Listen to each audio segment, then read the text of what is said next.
Di dalam sel ini, ada akar pohon yang kusut, gelap dan lembab. Lingkungannya sangat keras. Jika Anda ingin berlatih di sini, Anda tidak akan dapat merasakan sedikit pun energi spiritual. Tidak hanya dia tidak bisa merasakan keberadaan energi spiritual, Chen Ping juga memperhatikan ada kekuatan isap di dalam penjara, menyedot energi spiritual darinya.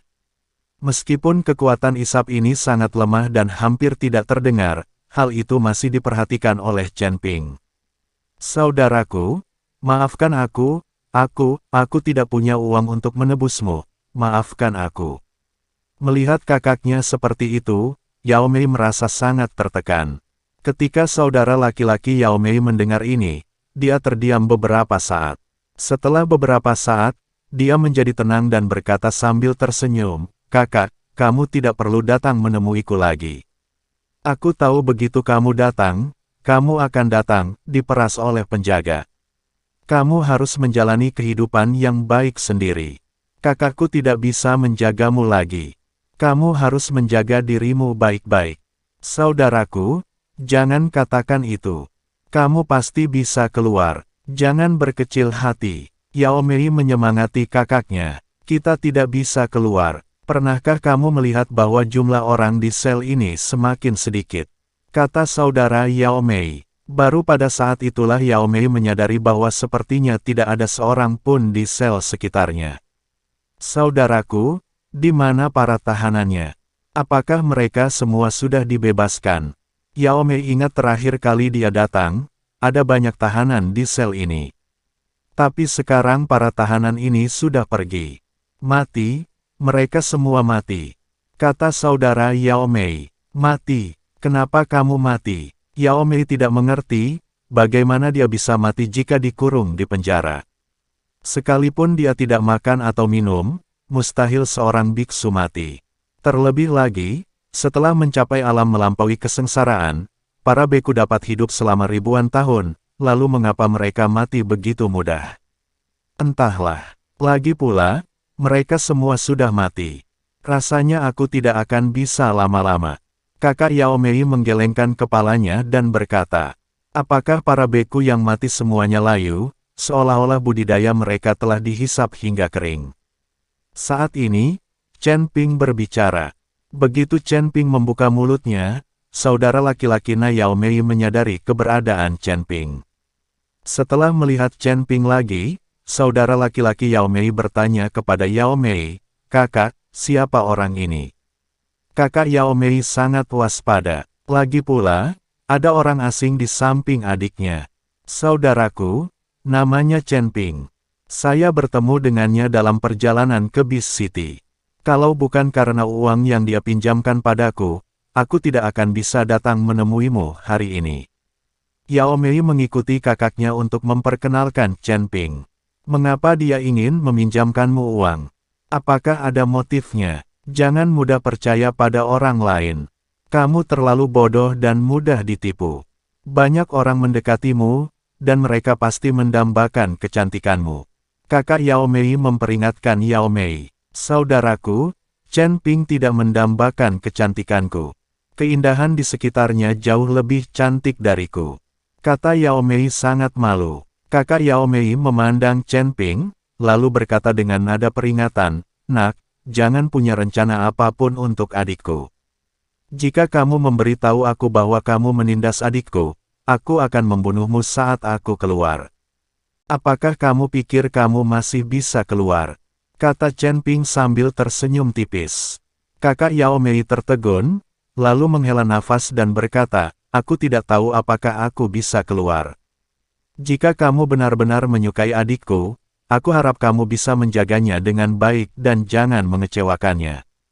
"Kakakku sangat menyedihkan. Saudaraku, apa katamu?" Yao Mei tampak malu. "Sebaiknya kamu merawatnya sendiri. Aku punya pil di sini. Jika kamu meminumnya setelah beberapa saat, itu akan membuatmu bertahan untuk sementara waktu." Ada sesuatu yang aneh di sel ini.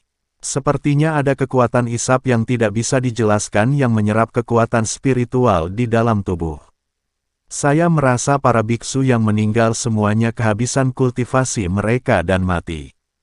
Chen Ping mengambil pil dan menyerahkannya kepada saudara laki-laki Yao Mei dan berkata, "Hisap, kenapa aku tidak menyadarinya?" Yao Mei bertanya dengan bingung. Saudara laki-laki Yao Mei mengangguk berulang kali dan berkata, "Ya, meskipun saya tidak dapat merasakan hisapannya, saya dapat merasakan bahwa tubuh saya semakin buruk, dan para biksu yang mati itu seperti mumi." "Lalu dari mana datangnya hisapan itu?" Yao Mei bertanya. Chen Ping menggelengkan kepalanya, "Saya tidak tahu. Anda tidak dapat menggunakan indera spiritual Anda untuk menjelajah di sini.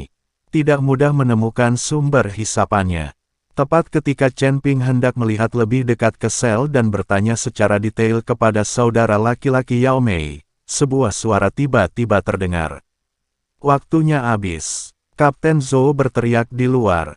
"Saudaraku, tunggu sebentar. Aku akan menemukan cara untuk menyelamatkanmu." Yao Mei meraih tangan kakaknya dan berkata, "Ya." Kakak Yao Mei mengangguk. "Jangan lupa meminum ramuannya, jika tidak kamu tidak akan bisa bertahan lama," kata Chen Ping kepada saudara laki-laki Yao Mei. Kakak Yao Mei langsung melemparkan pil yang diberikan oleh Chen Ping ke dalam mulutnya. Setelah ramuan itu diracuni, kulit saudara laki-laki Yao Mei membaik secara signifikan. Yao Mei merasa lega saat melihat ini. Setelah keluar dari sel, Chen Ping melihat ke pohon kuno yang menjulang tinggi lagi, lalu meninggalkan penjara bersama Yao Mei. "Kita harus segera meninggalkan kota. Jika gerbang kota ditutup, kita akan mendapat masalah." Yao Mei melihat ke langit dan berkata, "Bukankah kota binatang ini tidak diperbolehkan untuk ditinggali orang luar?" Chen Ping bertanya dengan heran. "Itu tidak benar, hanya saja ada jam malam. Kalau kita tinggal di kota, kita harus mencari penginapan untuk menginap. Jika Anda tidak punya tempat tinggal, Anda akan ditangkap dan tidak diperbolehkan tampil di jalan. Terlalu mahal untuk menginap di hotel di sini, jadi kami pergi keluar kota dan mencari tempat untuk bermalam, lalu kembali ke kota keesokan harinya." Yao Mei mengikuti Chen Ping dan menjelaskan, "Kalau menginap di hotel, menginaplah di hotel. Kalau keluar kota, besok masuk kota harus antri. Buang-buang waktu saja, dan aku tidak kekurangan uang. Sekarang ayo pergi ke penginapan terbaik untuk menginap 1 malam." Chen Ping tersenyum tipis dan berkata. Yao Mei tidak berkata apa-apa saat melihat ini, lalu mengajak Chen Ping mencari penginapan. Sebelum hari menjadi gelap gulita, Chen Ping dan yang lainnya menemukan penginapan yang sangat mewah. Yao Mei melihat ke penginapan itu, tapi dia ragu-ragu. "Ada apa?" Chen Ping bertanya. "Penginapan ini adalah yang terbaik di seluruh Beast City. Harganya sangat mahal. Harganya hanya 3 koin roh emas ungu per malam," kata Yao Mei. "Itu hanya 3 koin spiritual emas ungu. Saya pikir itu sangat mahal," kata Chen Ping dan langsung masuk. Melihat ini, Yao Mei hanya bisa mengikuti dari belakang. "Rekan Tao, apakah kamu menginap di hotel?" Saat ini, seorang pelayan datang dan bertanya. "Ya, menginaplah di hotel. Beri aku 2 kamar. Aku ingin yang terbaik." Setelah Chen Ping selesai berbicara, dia mengeluarkan sekantong kecil koin roh emas ungu, yang berisi lusinan koin. Ketika pelayan melihatnya, dia langsung tersenyum lebar dan berkata, "Tidak masalah, saya akan segera mengaturnya." "Tunggu sebentar." Yao Mei memanggil pelayan di hotel dan berkata, "Kita hanya perlu 1 kamar, kita tidak perlu membuka 2. Pelayan itu tertegun sejenak, lalu mengangguk dan berkata, "Oke." Chen Ping memandang Yao Mei dan bertanya, "Apakah kamu tidak takut padaku jika kamu ingin memesan kamar?" "Untuk apa aku takut padamu?" Yao Mei bertanya balik, "Apakah kamu tidak takut aku akan tidur denganmu?" Chen Ping sangat penasaran. Sekarang dia sebenarnya ingin berinisiatif memesan kamar. "Jika kamu ingin tidur denganku, meskipun aku menyewa 2 kamar, aku tidak bisa menghentikanmu," kata Yao Mei. "Itu benar." Chen Ping tersenyum. "Segera, kamar untuk 2 orang sudah siap. Ini memang sebuah penginapan besar. Ada barisan pengumpul roh terpisah di dalam ruangan, serta barisan pelindung untuk melindungi para biksu yang tinggal di sana agar tidak diganggu. Beristirahatlah lebih awal. Kamu akan membawaku berkeliling kota bis besok. Chen Ping berkata pada Yao Mei. Oke, kata Yao Mei dan mulai melepas pakaiannya. Apa yang akan kamu lakukan? Chen Ping terkejut saat melihat ini. Buka bajumu. Bukankah kamu melepas bajumu saat kamu tidur? Yao Mei melepas pakaiannya sambil berbicara, dan akhirnya berbaring di tempat tidur dengan hanya mengenakan celana dalam. Chen Ping tidak bisa berkata-kata saat ini. Dia merasa Yao Mei ini ingin memanfaatkannya, jadi dia melakukan ini untuk merayunya. Melihat Yao Mei begitu dekat dan memancarkan aroma seorang gadis, Chen Ping memang sedikit bersemangat. Tapi gadis seperti itu tidak ada hubungannya dengan Chen Ping. Chen Ping tidak bisa tidur dengan seseorang hanya untuk melampiaskan amarahnya. Jika dia benar-benar tertidur, Chen Ping mungkin tidak bisa pergi, dan dia pasti akan diganggu oleh Yao Mei untuk menyelamatkan kakaknya. Pada akhirnya, Chen Ping tidak punya pilihan selain memanggil roh pedang Zhongli. Chen Ping memeluk Zhongli sepanjang malam, dan gadis kecil itu tidak bisa tidur sepanjang malam setelah mendengarkan kebisingan itu. Keesokan paginya, Yao Mei menatap tajam ke arah Chen Ping. Dia tahu bahwa Chen Ping melakukannya dengan sengaja. Setelah keluar dari penginapan, Chen Ping langsung mengikuti lokasi yang diberikan oleh Paman Qian untuk mencari tempat resmi membeli batu roh peri. Tempat pembelian resmi batu roh peri ini adalah bangunan 2 lantai dengan papan nama di pintunya. Ada tempat pembelian resmi di beberapa jalan utama kota bis. Setelah Chen Ping mengikuti Yao Mei masuk, seseorang segera mendatanginya dan bertanya, "Rekan Tao, apakah Anda menjual batu roh abadi?"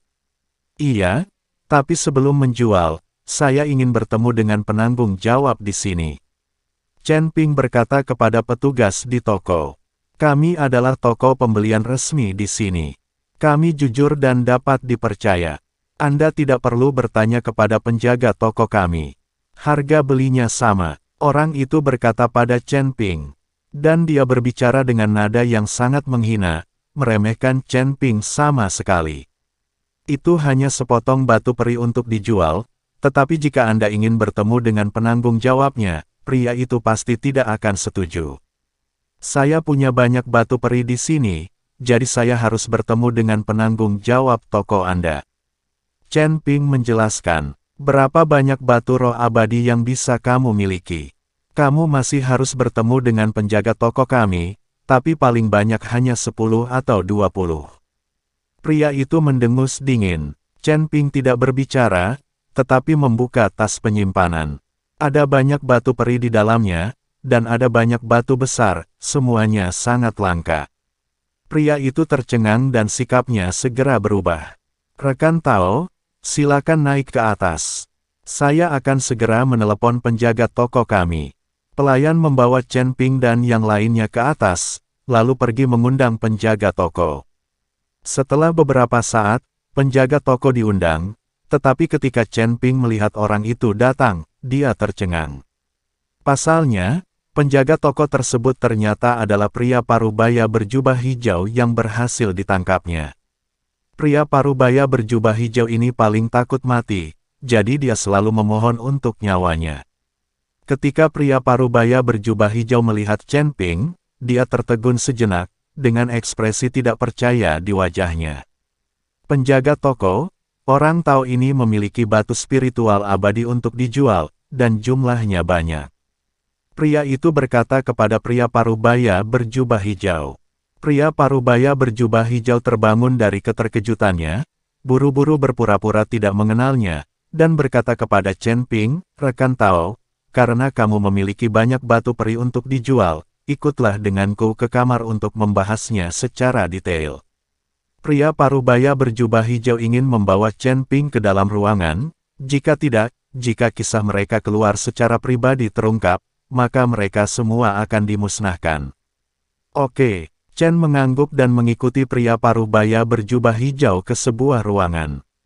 Ada juga formasi pelindung di dalam ruangan, yang seharusnya menjadi ruangan tempat kita bernegosiasi dengan klien besar.